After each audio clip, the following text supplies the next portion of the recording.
We are here in the suburb of an average North American city, witnessing a spectacle that unfolds every morning at sunrise.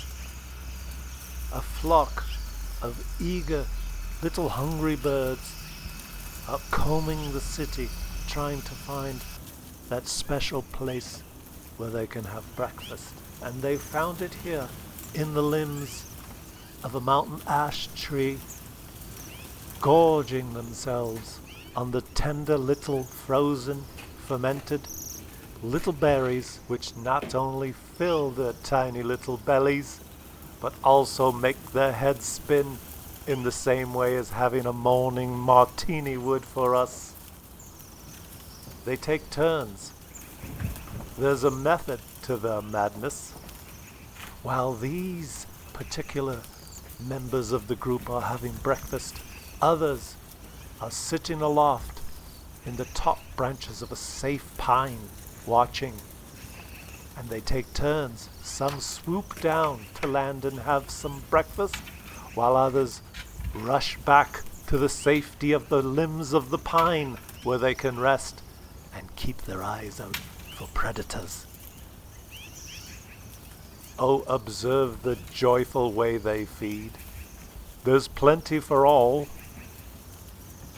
They sit, they peck, they flap their little wings. They take their turn.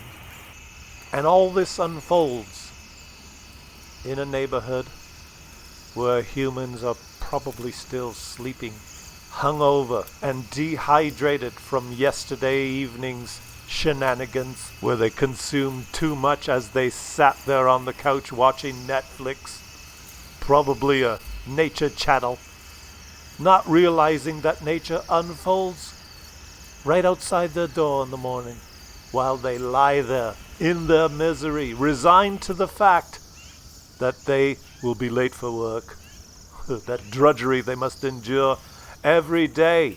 Yes, the weight of the world has crushed their spirit.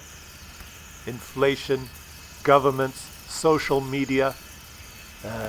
These little birds don't care about all that stuff. Look at them, happily flapping around, ignoring the idiot down the street that's using his blower at 7:30 in the morning. Yes, he was able to rise with the sunshine, but instead of enjoying this beautiful display of nature, he's decided it's more important to blow some snowflakes from one position on the sidewalk to a different position. These tiny little birds don't care about him. They have their own agenda for the day, and the first thing up is breakfast right here in this tree.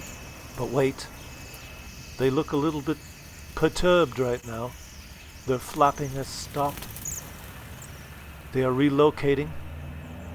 They are all congregating in the safety of the high branches of the pine trees.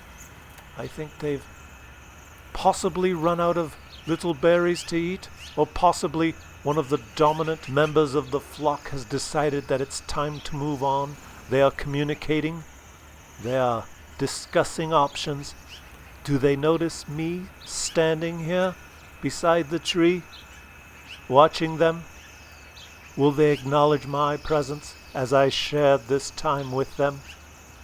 Nature works in mysterious ways, and I believe there is a possibility that these tiny little birds are all now deciding that they should salute me and thank me for being their friend for these few minutes. And I do not believe that what you will witness now was just a random act, as hundreds of my little friends surge from the trees, swoop down and say hello, ignoring the breakfast tree and flying within meters of my head. And now they all congregate together for one last discussion, one last decision. What is it to be? Is breakfast over? Shall we move on? They sit.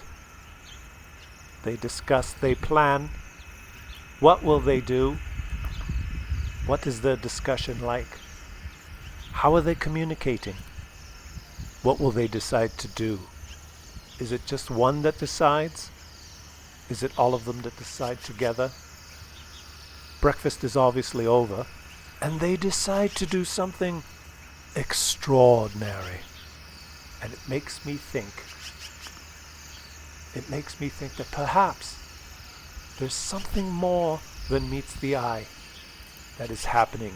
Just as you might say goodbye to a friend sitting at the next table in a restaurant after you've had your breakfast, this flock of birds decides that they'll come back in great numbers and wish me a wonderful day.